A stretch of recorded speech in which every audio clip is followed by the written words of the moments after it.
يا أيها الذين آمنوا اتقوا الله ولتنظر نفس ما قدمت لغد واتقوا الله রে দুনিয়ার মানুষ আমি আল্লাহকে ভয় করো এবং একটু মস্তিষ্ক দিয়া চিন্তা করো আগামীকাল মানে তুমি যখন কবরে যাবে কবরে যাওয়ার আগে তুমি কি তৈরি করেছো কবরের জন্য মুনকার নাকির যখন তোমাকে প্রশ্ন করবে প্রশ্নের উত্তর কতটুকু দেওয়ার জন্য তুমি প্রস্তুত আছো বান্দারে কিয়ামতের ময়দানে যাওয়ার আগে কবরের মধ্যে তোমাকে প্রশ্ন করা হবে মার রব্বুকা ওয়া মা দীনুকা ওয়া মান নাবিয়ুকা আর প্রশ্ন করা হবে তুমি নামাজ পড়ছো কিনা নামাজি ছিলে কিনা নামাজের হিসাব নেওয়া হবে কবরের কিয়ামতের ময়দানে সর্বপ্রথম নবীজি বলেন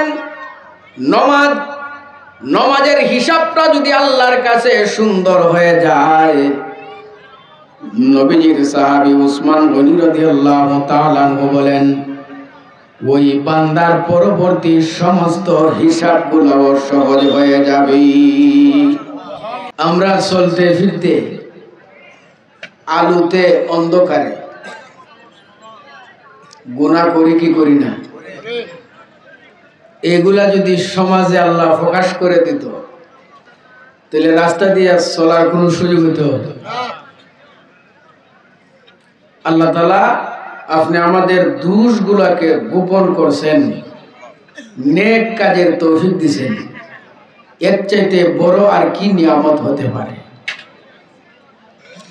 আগেকার উম্মত গুনাহ করছে সাথে সাথে আযাব গুনাহ করছে শাস্তি কিন্তু আল্লাহর নবী ইন্তেকালের আগ মুহূর্তে আল্লাহর কাছ থেকে মঞ্জুর করাইছেন যে আল্লাহ আগে তো একই এলাকায় কয়েকজন নবী ছিল একই রাষ্ট্রে কয়েকজন নবী ছিল আবার এমনও আছে একই গোত্রে একই গোষ্ঠীতে কয়েকজন নবী আল্লাহ পাঠাইছে ভুল করলে নবীরা সংশোধন করে দিছে আর নবীরা সংশোধন করার পরেও যদি সঠিক পথে না আইছে আযাব দিয়ে আল্লাহ ধ্বংস করছে নবীজি আল্লাহকে বললেন যে আল্লাহ আমি তো থাকবো না আমার পরে কোনো নবীও আসবে না সুতরাং আপনি আমাকে ওয়াদা দেন কিয়ামত পর্যন্ত আমার কোনো উম্মত গুনাহ করলে এদেরকে আপনি সাথে সাথে ধ্বংস করবেন না আল্লাহ ওয়াদা দিলেন যাও তোমার উম্মত যদি গুনাহ করে আমি আল্লাহ সাথে সাথে ধরব না তবে তাকে সংশোধনের পথ আমি আল্লাহ বাতায় দিব সংশোধনের পথ বিস্তৃত করে দিব এরপরেও যদি ঠিক না হয় আমি আল্লাহ কবর থেকে তার আযাব শুরু করব একবারে জাহান্নাম গিয়ে তার শেষ ঠিকানা হবে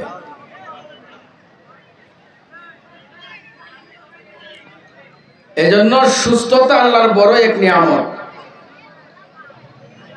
সারাদিন আমরা পরিশ্রম করি এসার পর খাওয়া দাওয়া করে যখন আমরা ঘুমাই সারাদিনের ক্লান্ত আল্লাহ দূর করে দেয় দূর হয় না আল্লাহ দূর করে দেন পৃথিবীর মানুষ সৃষ্টির আগে আকাশ চন্দ্র আল্লাহ বানাইছেন হাদিস শরীফের মধ্যে আছে সূর্যের যেরকম পাওয়ার হুবহু চন্দ্রেরও একই পাওয়ার ছিল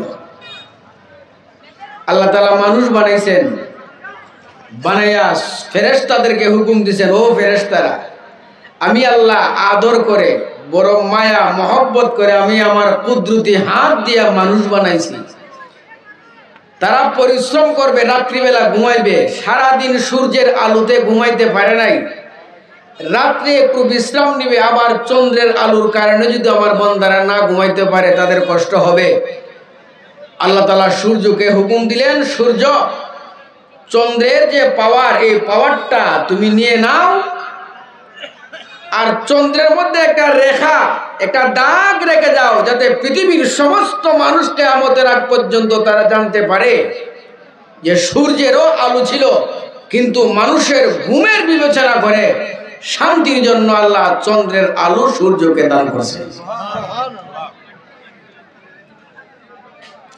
কত বড় মহামহিয়ান আল্লাহ!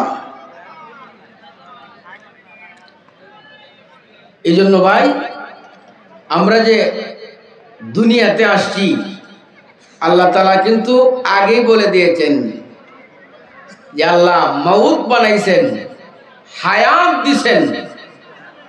আইয়ুকুম আহসানু আমালা, আল্লাহ দেখতে চান তোমাদের মধ্যে কে সর্বোত্তম আমলকারী। আল্লাযী খালাকাল মাউতা ওয়াল হায়াত, الذي خلق الموت والحياة ليبلوكم أيكم أحسن عملا। আমি আল্লাহ মউত দিছি, হায়াত দিছি। আল্লাহ মউতের কথা আগে বলছেন, এরপরে হায়াতের কথা বলছেন। প্রশ্ন জাগে যে হায়াতের পরে মউত, ঠিক না বেটি? আল্লাহ মউতের কথা আগে কেন বলছেন? আল্লাহ মানুষের কর্ণকুহরে আগেই পৌঁছে দিয়েছেন, মানুষ আমি আল্লাহ মউতের কথা আগে বলছি, কারণ মৃত্যুটা তোমার নিশ্চিত, হায়াতটা তোমার নিশ্চিত না। এই দুনিয়াতে যে আমরা চলাফেরা করতেছি এটা অস্বাভাবিক, এটা আশ্চর্য, কিন্তু মরণটা যে এটা স্বাভাবিক, কোনো সন্দেহ নাই। এই যে এখানে বসে বয়ান করতেছে, শুনতেছেন, এটা অস্বাভাবিক। মরব যে এটা স্বাভাবিক। এই জন্য আল্লাহ তাআলা মরণের কথাটা আগে শুনাই দিয়েছেন। আপনি আমাদের হায়াতের জিন্দেগি, সামনে আর একটা জিন্দেগি আসতেছে, ওই জিন্দেগিতে জবাব দিতে হবে কে কতটুকু নেকি আল্লাহর কাছে জমা দিতে পারছে। ইয়া আইয়ুহাল্লাযীনা আমানুত্তাকুল্লাহা ওয়াল তানজুর নাফসুম মা কদ্দামাত লিগাদিন ওয়াত্তাকুল্লাহ। রে দুনিয়ার মানুষ, আমি আল্লাহকে ভয় করো এবং একটু মস্তিষ্ক দিয়া চিন্তা করো, আগামীকাল মানে তুমি যখন কবরে যাবে, কবরে যাওয়ার আগে তুমি কি তৈয়ার করেছো কবরের জন্য। মুনকার নাকির যখন তোমাকে প্রশ্ন করবে, প্রশ্নের উত্তর কতটুকু দেওয়ার জন্য তুমি প্রস্তুত আছো। বান্দারে কিয়ামতের ময়দানে যাওয়ার আগে কবরের মধ্যে তোমাকে প্রশ্ন করা হবে, মার রব্বুকা ওয়া মা দীনুকা ওয়া মান নাবিয়্যুকা। আরো প্রশ্ন করা হবে, তুমি নামাজ পড়ছো কিনা, নামাজি ছিলে কিনা। নামাজের হিসাব নেওয়া হবে কবরের কিয়ামতের ময়দানে। সর্বপ্রথম নবীজি বলেন, নমাজের হিসাবটা যদি আল্লাহর কাছে সুন্দর হয়ে যায়, নবীজির সাহাবী উসমান গনি রাদিয়াল্লাহু তাআলা আনহু বলেন, ওই বান্দার পরবর্তী সমস্ত হিসাবগুলো সহজ হয়ে যাবে। এই জন্য হুজুররা, তাবলিগীরা বারবার বলে, আসো নামাজের দিকে আসো। আল্লাহর নবীও শিখাই দিয়েছেন, হাইয়া আলাস সালাহ। মসজিদে প্রতিদিন 5 বার ডাক দেওয়া হয়, হাইয়া আলাস সালাহ, আসো নামাজের দিকে আসো। হুজুররা ডাকে, আসো নামাজের দিকে আসো। তাবলীগের মুরব্বীরা ডাক দেয়া বলে, আসো নামাজে আসো। মসজিদে ইমানে কিনের কথা হবে, একটু মসজিদের সময় দাও। লুঙ্গিটা ভালো না, এখন সময় নাই। অথবা সামনের দরজায় যদি দেখে তাবলীগের মুরব্বী মেহমান দাঁড়ায় আছে, পিছনের দরজাটা পালায়া যায়। বান্দারি ওই পালায়া যাওয়া কিয়ামতের ময়দানে যখন হিসাবের কাঠগড়ায় দাঁড়াইবা, তখন পাই পাই করে মহান আল্লাহর কাছে হিসাব দিতে হবে। কোনো হেরফের নাই, কোনো ধরনের ঝামেলা হবে না। দুনিয়ার জমিনে আমরা ওজনে অনেক সময় কম দিয়া দেই, ক্রেতাকে আমরা বুঝতে দেই না, ওজনে কম দিয়া দেই। কিয়ামতের ময়দানে আল্লাহ যে মিজানের পাল্লা কায়েম করবেন, ওই মিজানে কি কোন ধরনের কম বেশি করার সুযোগ আছে? এমন পাল্লা আল্লাহ বানাইছেন। দাউদ পয়গম্বর, আল্লাহর জিব্রাইল ফেরেশতা দাউদ পয়গম্বরের কাছে গেলেন। দাউদ পয়গম্বর জিব্রাইল আলাইহিস সালামকে বলতেছেন, ও ফেরেশতা জিব্রাইল, মহান আল্লাহ দে মিজানের পাল্লা বানাইছেন, পাল্লাটা দেখার পর শখ আছিল আমার। জিব্রাইল পয়গম্বর বলেন, দাউদ পয়গম্বর গো, মিজানের পাল্লার মালিক আমি না, মিজানের পাল্লার মালিক স্বয়ং রব্বুল আলামিন। আমি জিব্রাইলও জানি না এই পাল্লাটা আল্লাহ কোথায় রাখছেন। দাউদ পয়গম্বর বলেন, ও জিব্রাইল, দেখার পর শখ ছিল। জিব্রাইল ফেরেশতা মহান আল্লাহকে ডাক দিয়ে বলেন, আল্লাহ, তোমার জলিলুল কদর পয়গম্বর দাউদ নবী বলতেছে মিজানের পাল্লাটা একটু দেখাইতা তারে।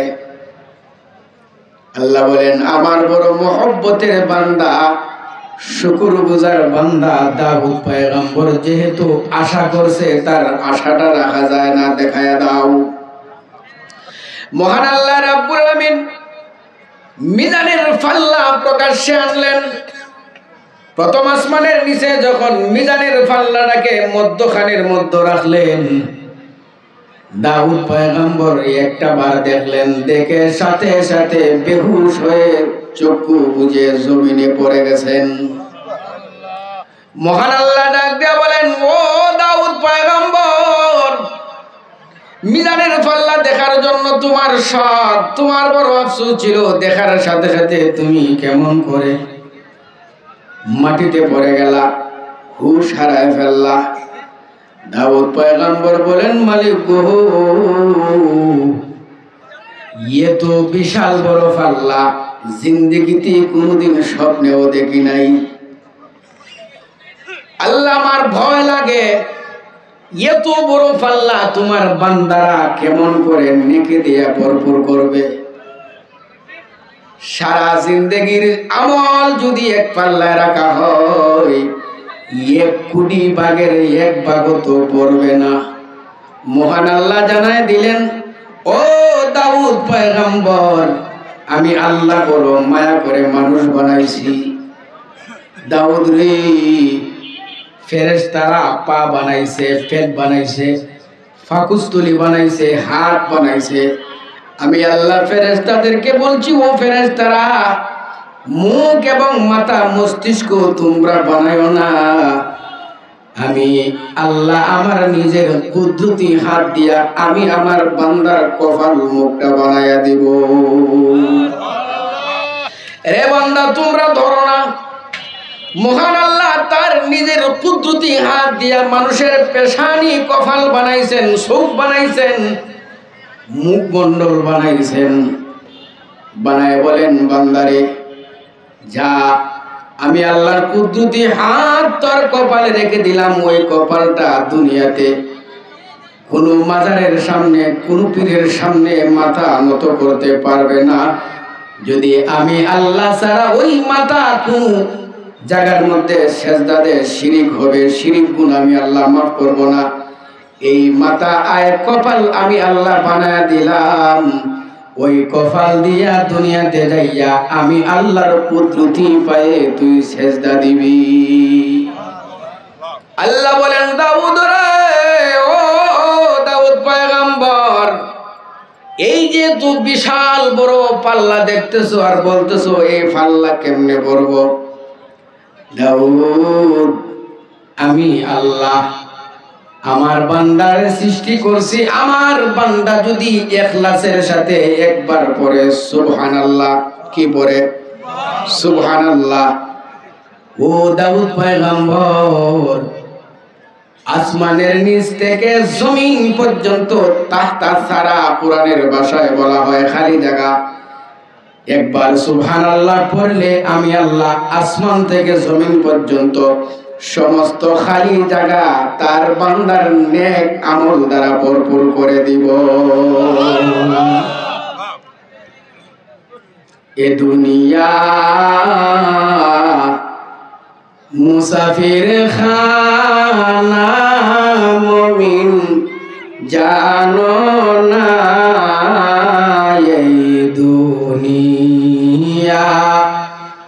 মুসাফির খানা মুমিন জানো না, কত মানুষ আইলো গেল রইল না, কত মানুষ আইলো গেল রইল না। তুমি যদি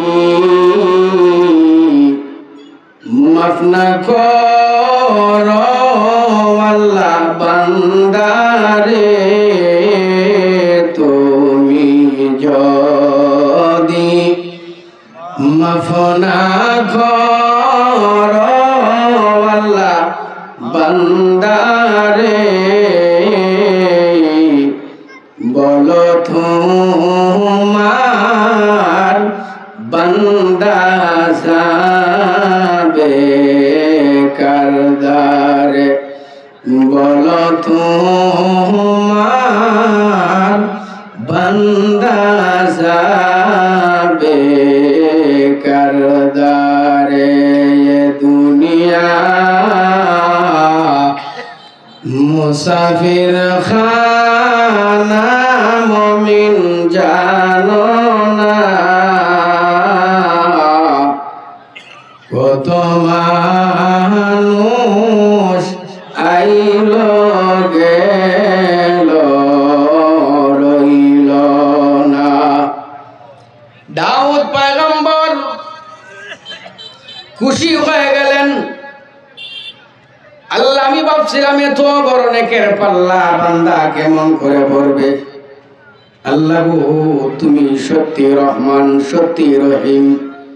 এই বলে দাউদ পয়গম্বর সাথে সাথে শোয়া ছিলেন, উঠে আল্লাহর কুদরতি পায়ে আল্লাহকে সেজদা দিয়া শুকরিয়া আদায় করলেন।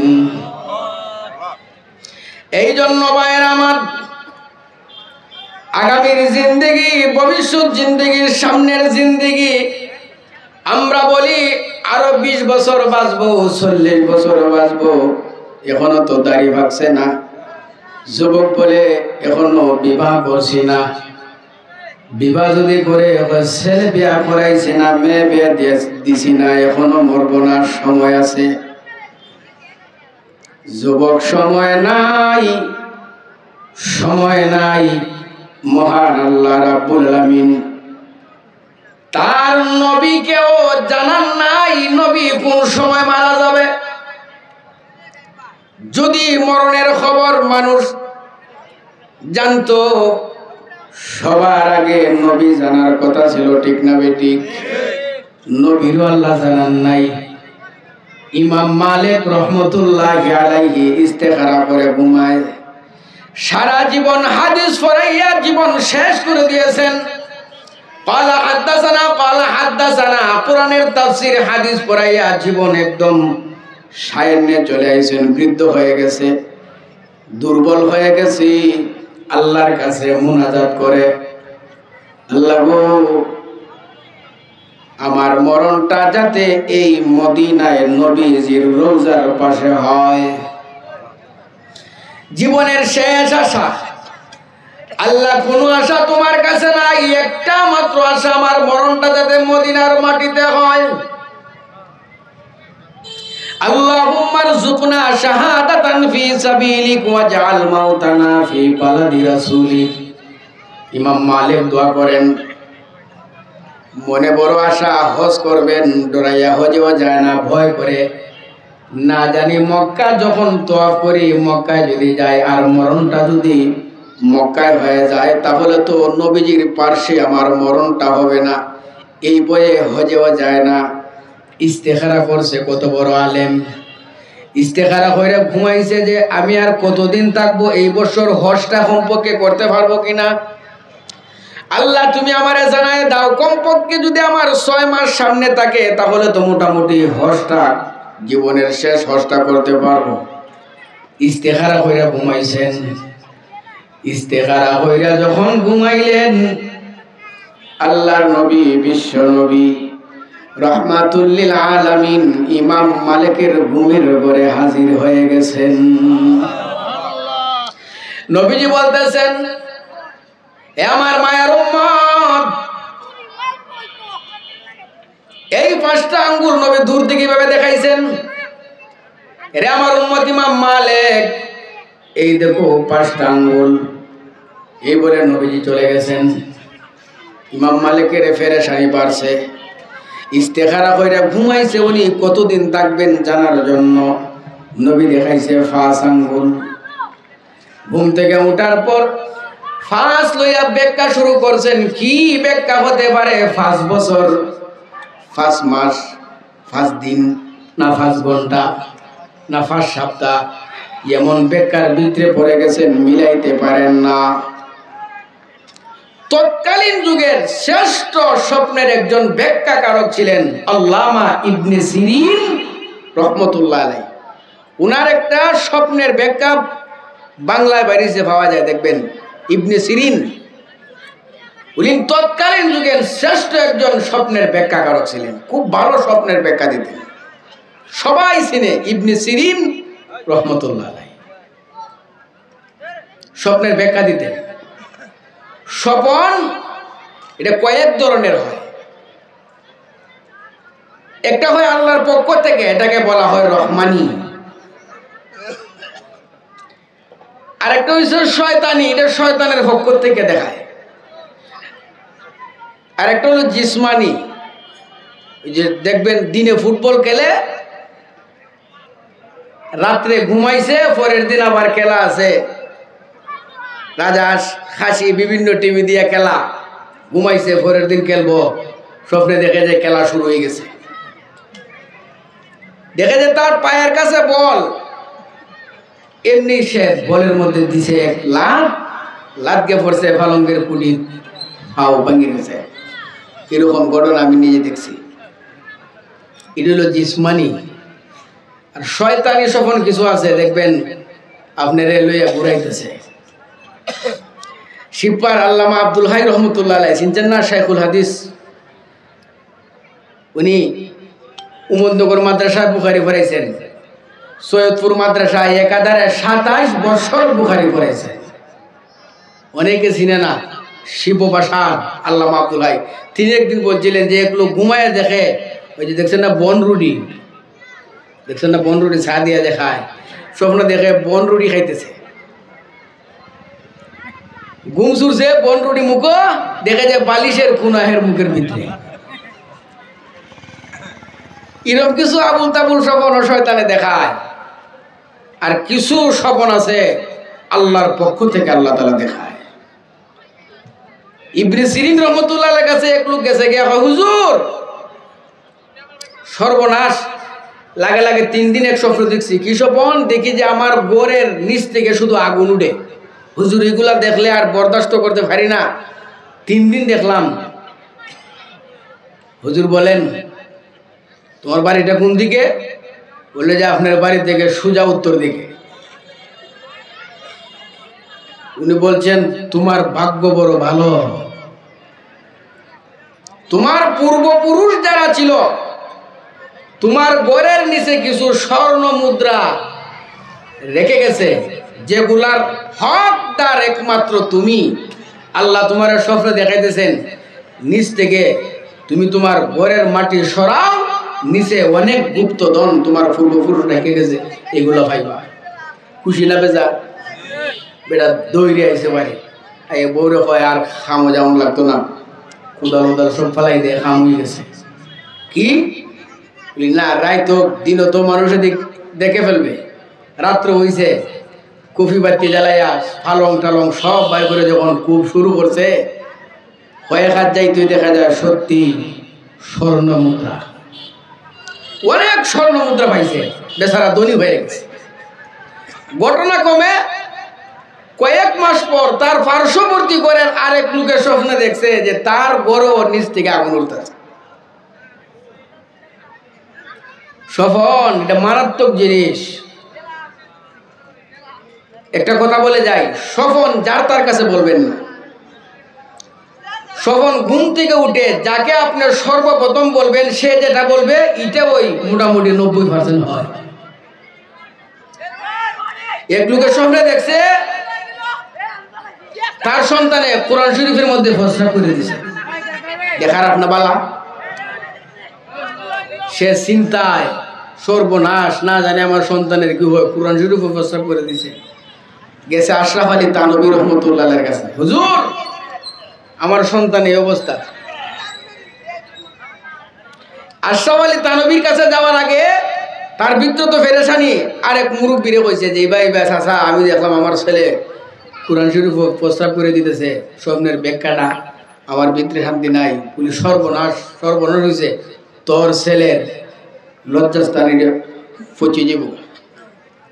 যেই কইছে পচে যাব গা, দেখা যায় ওই দিন রাত থেকে ফসা শুরু হয়ে গেছে।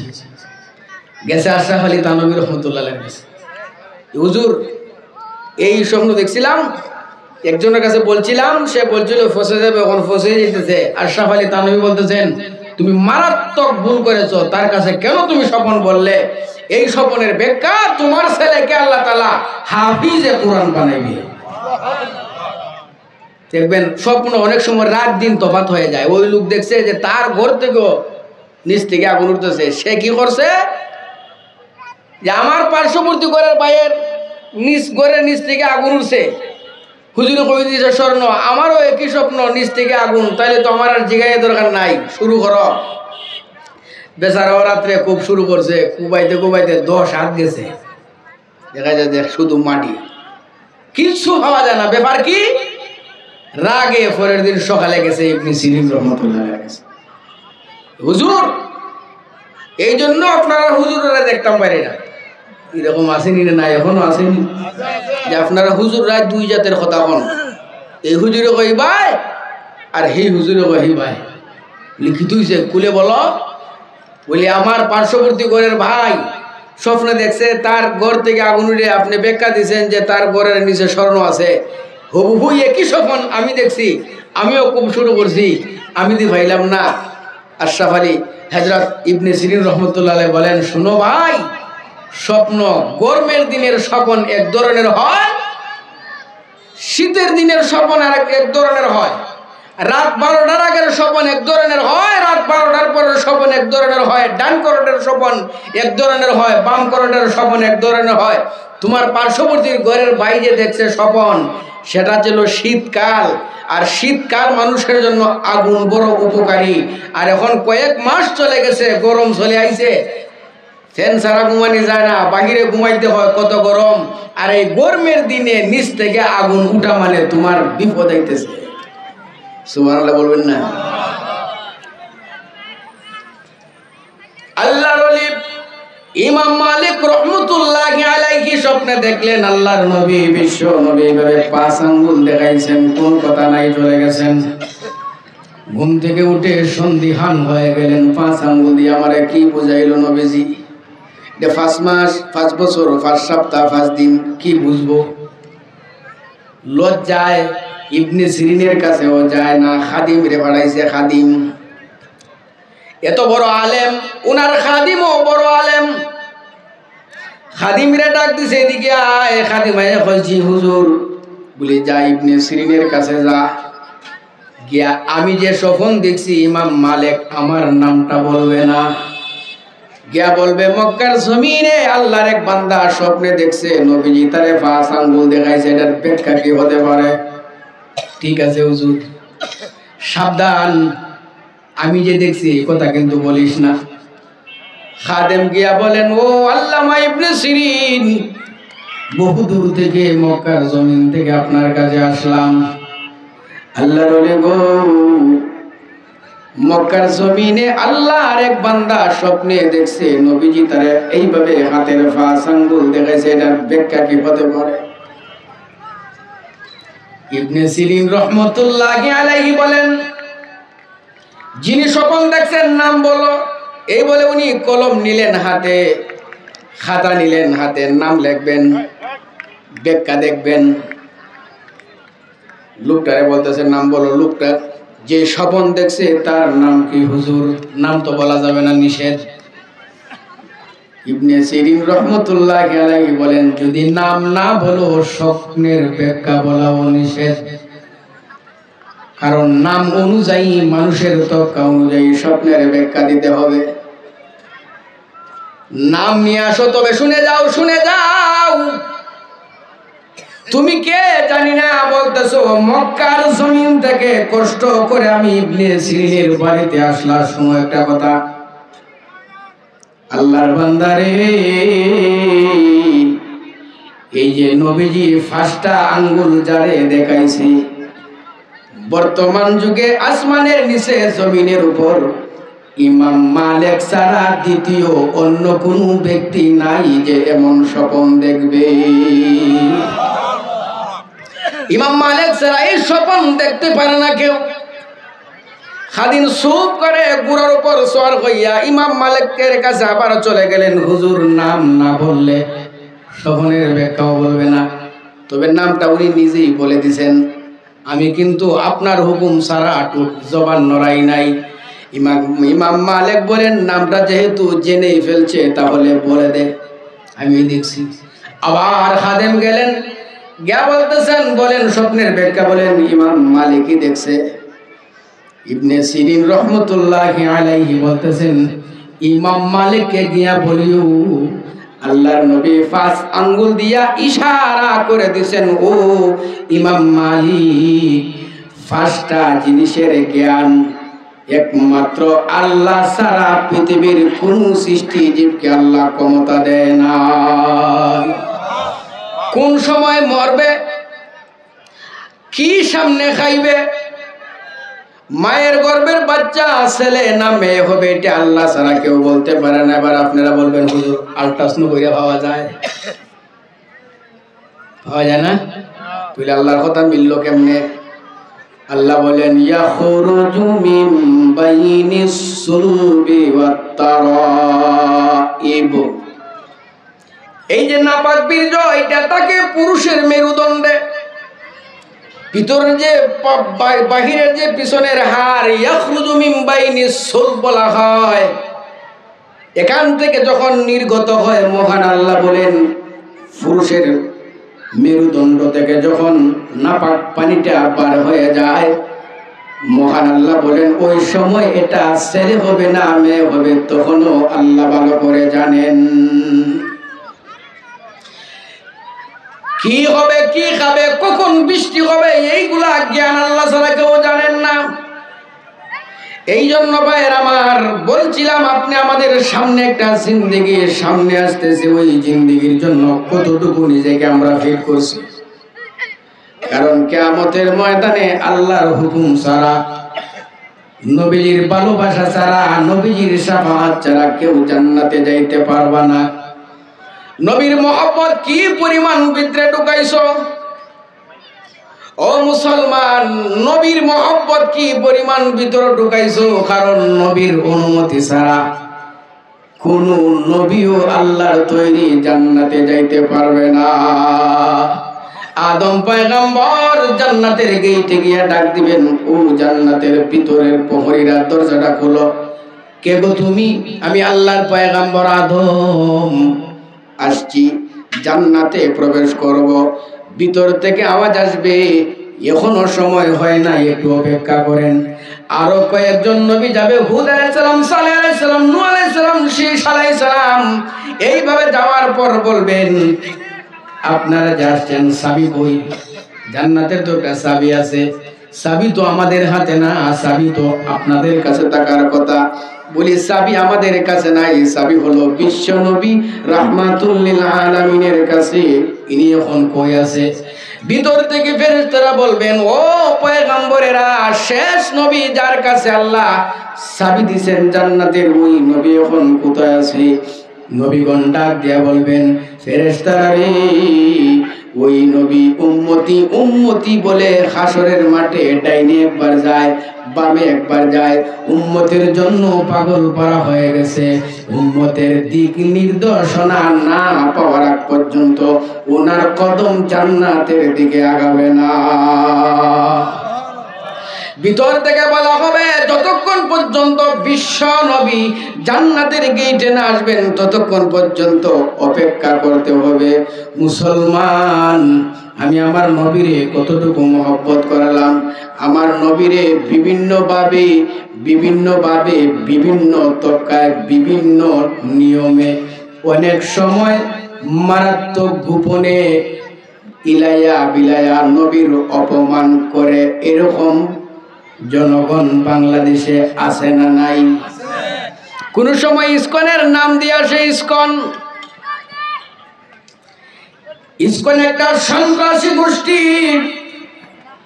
এই ইসকন চায় বাংলাদেশে সাম্প্রদায়িক দাঙ্গা লাগায় দিয়া যদি ঝগড়া লাগায় দেওয়া যায় তাহলে বিপ্লবটাকে ব্যাহত করা যাবে, ২৪-এর আন্দোলনকে ব্যাহত করা যাবে।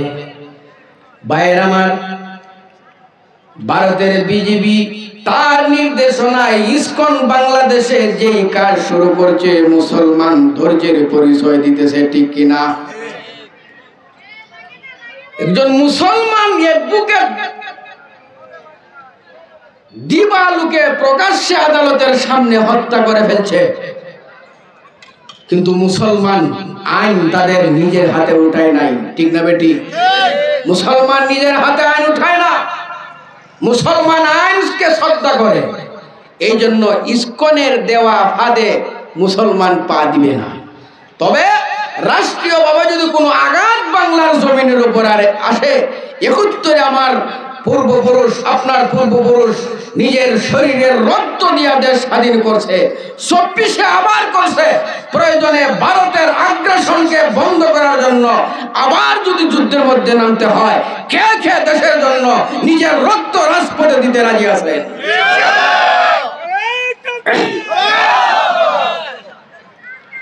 ইনশাআল্লাহ আমার দেশের মাটি, আমার মা, এই মাটির উপর কোনো পরাশক্তি কোনোদিন দখল করতে পারবে না। যাই হোক ভাইয়ের আমার, বলছিলাম আমরা মুসলমান জাতি, এই জন্য সাহাবায়ে কেরামের আদর্শ থেকে আদর্শ গ্রহণ করার পর্যন্ত মুমিন হওয়া যায় না। দেখবেন সাহাবীরা নবীকে কেমনে মহব্বত করছেন। আল্লাহর নবী, বিশ্ব নবী হিজরত করার আগে মদিনার মুসলমান নবীরে এখনো দেখছে না, কিন্তু নবীর জন্য পাগল।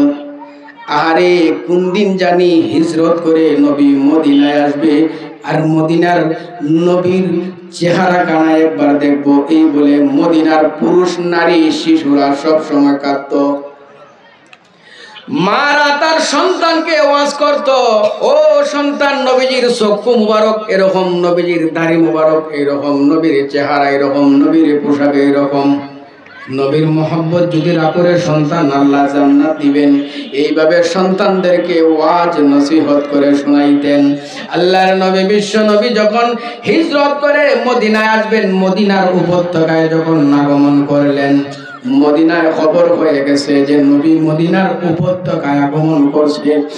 আল্লাহর নবী, বিশ্ব নবী আবু বকর সিদ্দিক রাদিয়াল্লাহু তাআলা আনহুকে নিয়ে উট থেকে যখন মদিনার বর্ডারের মধ্যে নামলেন, মদিনার মানুষ, শিশু, নারী, পুরুষ, তারা নবীকে একটা নজর দেখার জন্য দলে দলে, শিশুরা শিশুদের কাতারে, পুরুষরা পুরুষদের কাতারে, নারীরা নারীদের কাতারে আল্লাহর নবীর সুন্দর নুরানি চেহারা একটা মুহূর্ত দেখার জন্য সবাই পাগল পারা হয়ে গেছে। মদিনার শিশুরা চলে গেছে গান গায়, নিজের আনন্দ ফুর্তি। তলাআল বদরু আলাইনা মিন সানিয়াতিল ওয়াদাই ওয়াজাবা শুকরু আলাইনা মাদা লিল্লাহি দাঈ। মদিনার ছোট ছোট শিশুরা হাত উঁচু করে গান গায়, নবীজিকে অভ্যর্থনা জানায়, বলতেছে ও মদিনার মানুষেরা, ও মদিনাবাসী কে কোথায় আছো, দেখে যাও দেখে যাও, আকাশের পূর্ণিমার চন্দ্র আমাদের মদিনায় আগমন করেছেন। আমার বন্ধুরা আমার, আল্লাহর নবী বিশ্ব নবী এত খুশি হইলেন। আরে যেই মক্কায় এই শিশুরা, এত বড় শিশু আমাকে পাথর দ্বারা আঘাত করেছে, ইট পাটকেল দিছে, রক্তাক্ত করে আমারে বালাই দিছে, কিন্তু দেখা যায় মদিনার শিশুরা আমাকে কত মহব্বত করতেছে, কত গাঢ় মহব্বত, আমার জন্য জীবন দেয়া দিবে। আল্লাহর নবী ছোট ছোট শিশুদেরকে লক্ষ্য করে বললেন, ও মদিনার শিশুরা শোনো, তোমাদের বয়সের মক্কার শিশুরা আমাকে নির্যাতন করত, মদিনার শিশুরা রে রাস্তা দিয়া হেঁটে গেলে শিশুরা বলতো পাগল মুহাম্মদ যায়, নাউজুবিল্লাহ।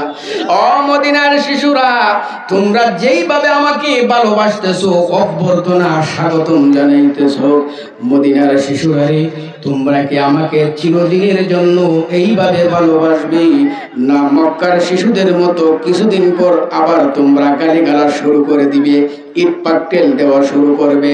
ভাইয়ের আমার, কত বড় শিক্ষিত ছেলে দেখেন, মাত্র 10 বছর 7 বছরের ছেলেদেরকে মা বাবারা আগেই নবীজির মহব্বত ঢুকাইয়া দিছে। শিশুরা হাত উঁচু করে বলেন, ইয়া রাসূলুল্লাহ, ইয়া হাবিবাল্লাহ, নাহনু আসহাবুল মদিনা, আমরা কিন্তু মদিনার সন্তান না, আমরা মক্কার সন্তান না, আমরা হলাম মদিনার সন্তান। ওগো নবীজি, মক্কার ছোট ছোট শিশুরা আপনাকে পাথর মারতে পারে, আঘাত করতে পারে, গালি দিতে পারে, আমরা মদিনার শিশু হাত উঁচু করে আল্লাহকে সাক্ষী রেখে বলতেছি, নবী গো,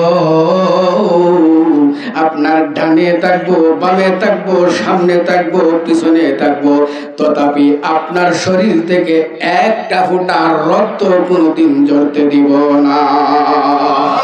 আল্লাহর নবী খুশি হয়ে গেলেন, খুশি হইয়া শিশুদেরকে কোলে নিয়ে চুমু দেন, উটের মধ্যে বসান, একজনরে নামায় আরেকজনরে উঠায়, আরেকজনরে নামায় আরেকজনরে উঠায়, এই বলে নবী চতুর্দিক থেকে ডাক আসে, হালুম্মা ইয়া রাসূলুল্লাহ, সবার ভিতরে আসা, হিজরত করে দুনু জাহানের বাদশা মদিনায় আইছে, যদি আমার বাড়ির আশ্রয় নেয় আমার জীবন সার্থক।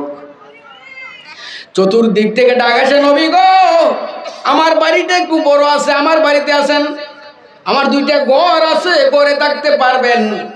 নবীজি বলতেছেন, কার ঘরে যাব, কার ঘরে না, আমার উটের রশি ছেড়ে দিলাম, উটের রশিটা ছেড়ে দিলাম, উট যেই জায়গায় দাঁড়ায় আমার বাসস্থান হবে সেই জায়গায়।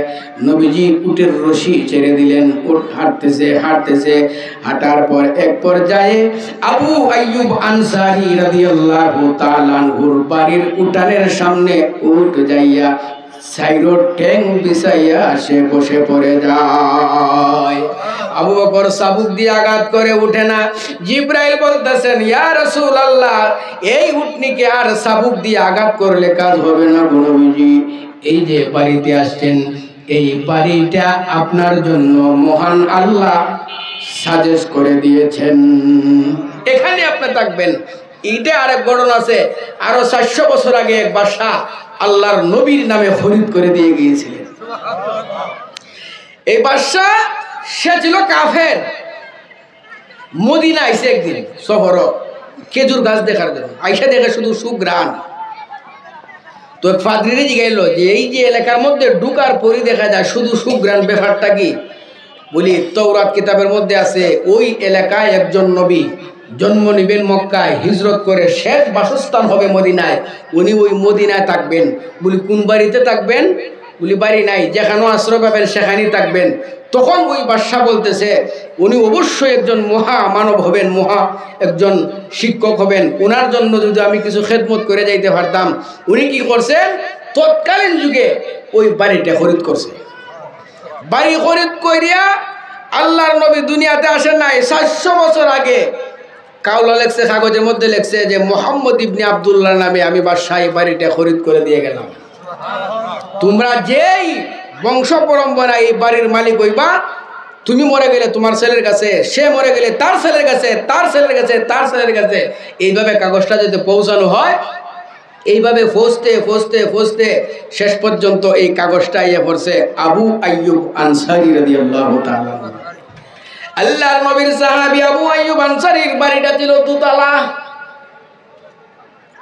খেজুর ব্যবসায়ী ছিলেন। দোতলার আলমারি থেকে উনি সন্দুক খুলে কাগজটা বড় যত্ন করে নবীর সামনে এসে দিলেন, হুজুর আপনার বাড়ির কাগজ বুঝে নেন।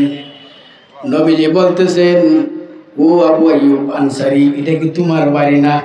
আবু আইয়ুব আনসারী বলেন, ইয়া রাসূলুল্লাহ, ইয়া হাবিবাল্লাহ, আল্লাহ কি আপনারে আরেকজনের বাড়িতে এইভাবে রাখাইবেন? নবী গো, ইজ্জতওয়ালা নবীর ইজ্জতি বাড়ি, ওই বাড়িটা 400 বছর আগে এক বাদশা আপনার নামে খরিদ করে দিয়েছে। তো ঘটনা বলার উদ্দেশ্য হলো এইভাবে সবাই আইছে, কিন্তু একজন দুর্বল গরিব আইতে পারছেন না। উনি হলেন আনাস রাদিয়াল্লাহু তাআলা আনহু। আম্মা আনাস বলেন, আম্মা সবাই নবীকে দেখার জন্য যাইতেছেন, আপনি কেন যান না? আনাসের আম্মা বলেন, সন্তান কি নিয়ে যাইব? কেউ দুধ নিয়ে যায়, কেউ খেজুর নিয়ে যায়, বিভিন্ন হাদিয়া নবীর সামনে উপস্থাপন করে। আনাস রে, আমি যে নবীর সামনে যাব, কোন মুখে যাব? নবীর সামনে তোকে হাদিয়া দেওয়ার দরকার, কি দিব? ও আনাস, তোর বাবা দুনিয়াতে নাই, তোর বাবা যদি থাকতো একটা হাদিয়ার ব্যবস্থা করতাম, কিন্তু করে কোনো কিছু নাই। পরের দিন সকালবেলা নিয়ত করছে, হাদিয়া যেহেতু পাই না, সন্তানদের হাতে ধরছে, কলিজার টুকরা একমাত্র সন্তান হযরত আনাস। আনাসরে ধরে ধরে আল্লাহর নবীর সামনে গিয়া দাঁড়াইছেন। ভিড় যখন কমছে, সামনে গেছেন। আসসালাতু আসসালামু আলাইকা ইয়া রাসূলুল্লাহ, ইয়া হাবিবাল্লাহ, ওগো নবীজি, এই যে দেখেন আমার সন্তান, আমি তার মা, তার বাবা দুনিয়াতে নাই। ইয়া রাসূলুল্লাহ, গতকাল আপনি মদিনায় আগমন করছেন, মদিনার অনেক মানুষ আপনার কাছে বিভিন্ন ধরনের হাদিয়া উপটোকন নিয়ে আইতেছে। ওগো নবীজি, ঘরে এমন কিছু নাই যে আপনাকে আমি হাদিয়া দিব। এই জন্য এই আনাস আমার কলিজার টুকরা 7 বছরের সন্তান হাতে ধরে নিয়ে আসছি। নবী গো, হাদিয়া যেহেতু নাই, আমার সন্তান আনাসকে আপনার জন্য হাদিয়া দিয়ে দিলাম। ও মা, এই আনাস ছোট্ট বাচ্চা, তার তো খেদমত আরেকজনে করতে হবে। আনাস আমার কি খেদমত করবে? না হুজুর, আমি তারে ওয়াজ কইরে কইরে বড় করছি, আপনার মোহব্বত তার কলিজায় ঢুকাইয়া দিছি। নবী গো, কিছু কিছু কাজ পারবে, আপনার জুতা মুবারক রেডি করে দিবে, ওগো নবীজি উজুর পানি বাউ করে দিবে, ইয়া রাসূলুল্লাহ মিসওয়াকটা বাহির করে দিবে। রাস্তা দিয়ে যখন হাঁটেন, আমার আনাস আপনাকে রাস্তা দেখায় নিয়ে যাবে। ভাইয়ের আমার, এমন মহব্বত আর ভালোবাসা থাকার কারণে আল্লাহর নবী, বিশ্ব নবী বলেন, আনাস রে, তোর মাকে আল্লাহ জান্নাতি মহিলা হিসাবে ঘোষণা করেছে। ও ভাইয়ের আমার, জান্নাতি হিসাবে ঘোষণা আল্লাহ করে দিয়েছেন। মহব্বত নারীদের ছিল, কিন্তু তখন যুগের নারীরা আল্লাহর নবীর জন্য কতটুকু আশেক ছিল। একদিন উহুদের যুদ্ধের মধ্যে যে যা পারে সব দিতেছে, মহিলার কোনো কিছু নাই। লম্বা চুল ছিল, কোনো কোনো মহিলা আছে আপনার সাইজ ছাড়া চুল অনেক সময় লম্বা হয়ে যায়।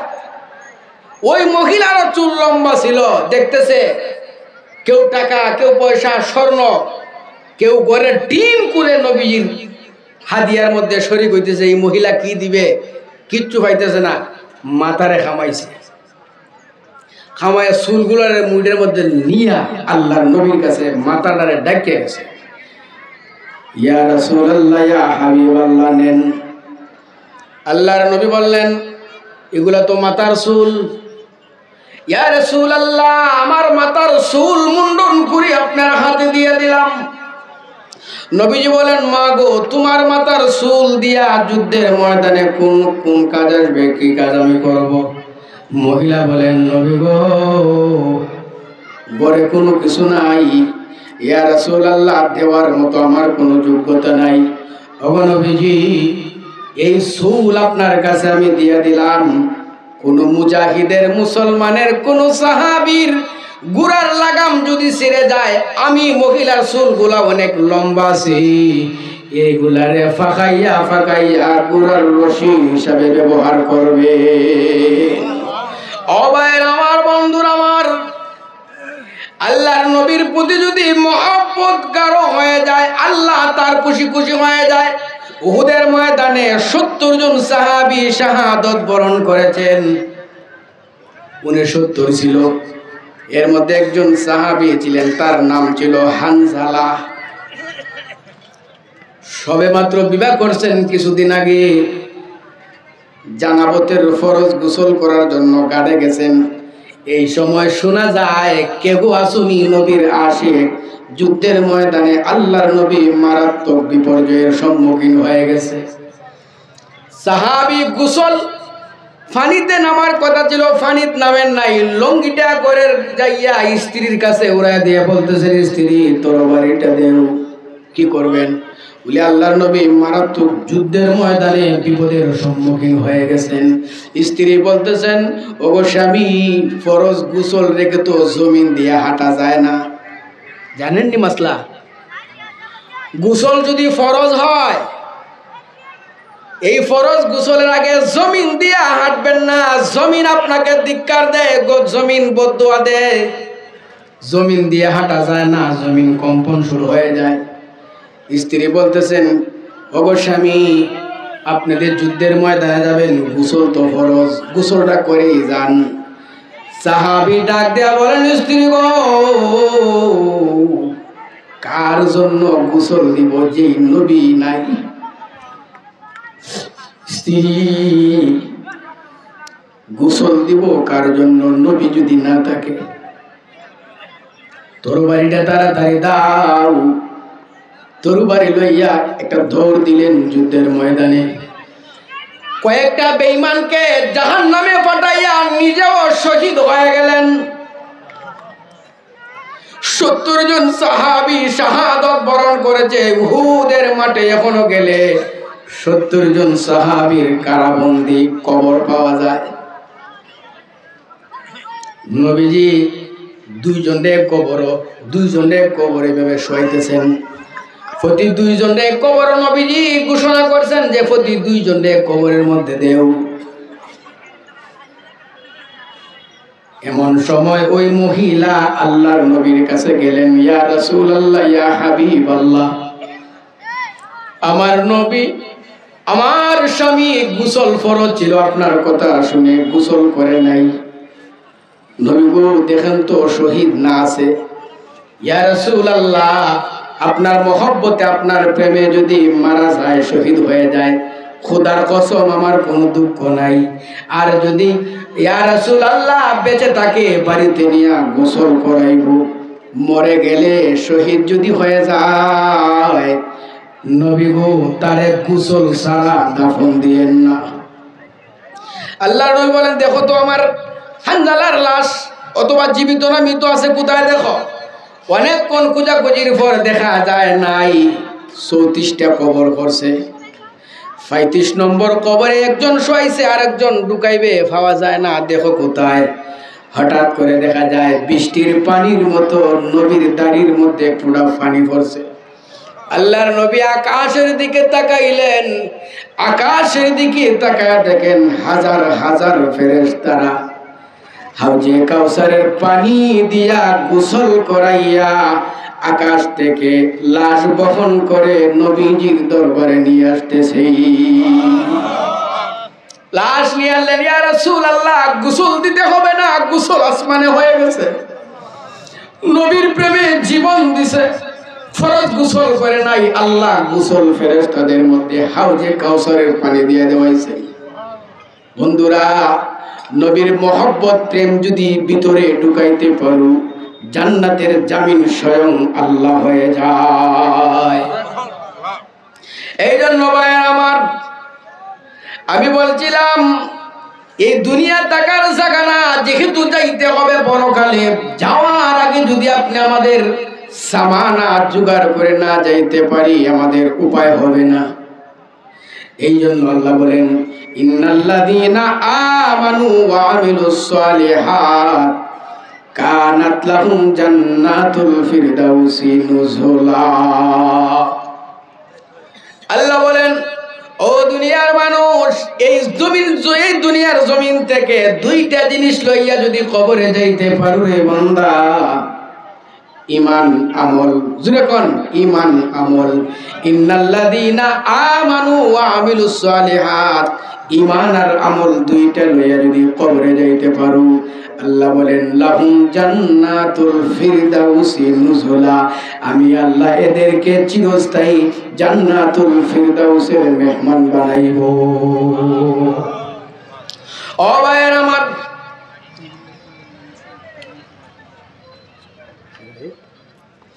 এই জন্য ভাইয়ের আমার, এই দুনিয়াটা ক্ষণস্থায়ী জিন্দেগি, এই জিন্দেগির উপর ভরসা করলে পরকাল বিফলে যাবে। আর পরকালের উপরে যদি ভরসা করেন পরকালও পাবেন, দুনিয়াও আল্লাহ দিয়া দিবেন। সুবহানাল্লাহ। ঘর একটা বানাইতেছেন ফুবে ফসমে কোন দিকে? ওখানে আপনার ঘরের সামনে পরে মসজিদ, কোনাকুনি মসজিদ। মেস্তুরে বলতেছেন যে মেস্তুর সাহেব কাজ করবেন কি, কোনাতে একটা জানালা রাখবেন, মসজিদে ফজরের পরে যদি কেউ কোরআন তেলাওয়াত করে যাতে আমার ঘরের শব্দটা আয়, অথবা ইকামতের শব্দটা যাতে আমার ঘরের মধ্যে আয়, এই জন্য জানালা রাখবেন। এই নিয়ত করার কারণে যতদিন ওই ঘর থাকবে ততদিন তার আমল নামায় শুধু নেকি নেকি লেখাই থাকবে, লেখাই থাকবে। আর মসজিদ ওইদিকে, আর জানালাটা মেস্তুরিরা কইতেছে এইদিকে কুলো, যাতে আগে কিনা সাগর কোনার বাতাসটা আমার ঘরে লাগে। মসজিদও কাছে, কিন্তু নিয়ত কোরআন তেলাওয়াতের না, নিয়ত একামতের না, নিয়ত আজানের না, নিয়ত করছে কি সাগর কোনার বাতাস তার ঘরে আইতো। তাহলে বাতাস তার ঘরে আসবে, কোরআন শরীফের শব্দ তার ঘরে আইতো না, কিন্তু সব হবে না। নিয়ত করছিল বাতাসের, কিন্তু কোরআন তেলাওয়াতের নিয়ত করলে বাতাস তার ঘরে কেউ আটকাই রাখতে পারবো? বাতাস হইব, কোরআন তেলাওয়াতের সওয়াব হইব। সুতরাং তার কোরআন তেলাওয়াতের সওয়াব হয়ে গেছে, আরামের বাতাসও পেয়ে গেছে। এই জন্য মানুষের যে কলব আল্লাহ দিছেন, এই যে কলব, এগুলার চিন্তা ফিকির, এগুলার যে নিয়ম নমুনা আমরা আগে ঠিক করব, বাহির ভিতর ঠিক করব, ভিতরে একটা বাইরে একটা, এরকম যদি থাকে এগুলো তো দুনিয়াতেই আমরা আটকাই যাব, পরকালে আল্লাহর কাছে কি জবাব দিব? এই জন্য আমার আজকের কথার খোলাসা হলো যে এই দুনিয়া টাকার জায়গা না, কবরে যাইতে হবে, নামাজ নিয়ে যাইতে হবে, ইমান নিয়ে যাইতে হবে, মুনকার নাকিরের প্রশ্নের সওয়ালের জবাব দিতে হবে। আপনি আমাদের নামাজ যদি সঠিক হয়ে যায়, নবীজি বলেন পরবর্তী সমস্ত হিসাব তার জন্য সহজ হয়ে যায়।